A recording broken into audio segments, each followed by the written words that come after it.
बिस्मिल्लाहिर्रहमानिर्रहीम। अस्सलाम वालेकुम। जो लोग दुबई में रहते हैं उनके लिए अच्छी खबर है, जिनके पास रेजिडेंट परमिट है और उनके लिए दुबई ने एक नया अच्छा इंतज़ाम किया है और वो क्या है वो आपको बताते हैं। सबसे पहले तो आपने अगर हमारे चैनल को सब्सक्राइब नहीं किया तो सब्सक्राइब कर दें, बेल आइकन प्रेस कर दें ताकि नई सी अपडेट्स आप तक पहुँचती रहे। दुबई हुकूमत ने बताया कि जिनके पास रेजिडेंट परमिट दुबई का है उसके लिए 7 दिन और 24 आवर जो है उनके लिए सर्विस रहेगी।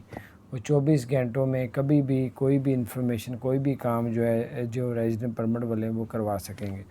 और दूसरी खबर ये है कि जैसे फ़्लाइटों के बारे में बता रहे थे कि पाकिस्तान की 15 जुलाई को थी, 15 जून को ओपन होनी थी, फिर 31 जून कह दिया, अब जो है 21 जून, और फिर जो है 21 जुलाई का, अब फिर जो है बताया जा रहा है कि 31 जुलाई का जो है वो ओपन होंगे।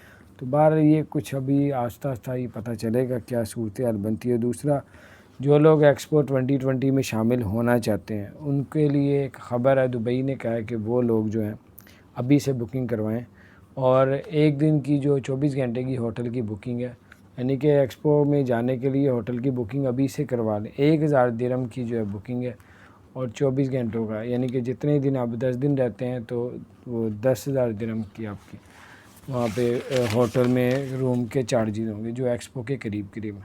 तो बाहर ये अपडेट्स थी, मैंने कहा आपके साथ शेयर करता हूँ। अपना ख्याल रखें। चैनल को सब्सक्राइब नहीं किया तो सब्सक्राइब कर दें, बेल आइकन प्रेस कर दें ताकि नई सी अपडेट्स आप तक पहुँचती रहे। अल्लाह ताला आप सबको, हम सबको हर परेशानी से बचा के रखे। अस्सलाम वालेकुम रहमतुल्लाहि व बरकातहू।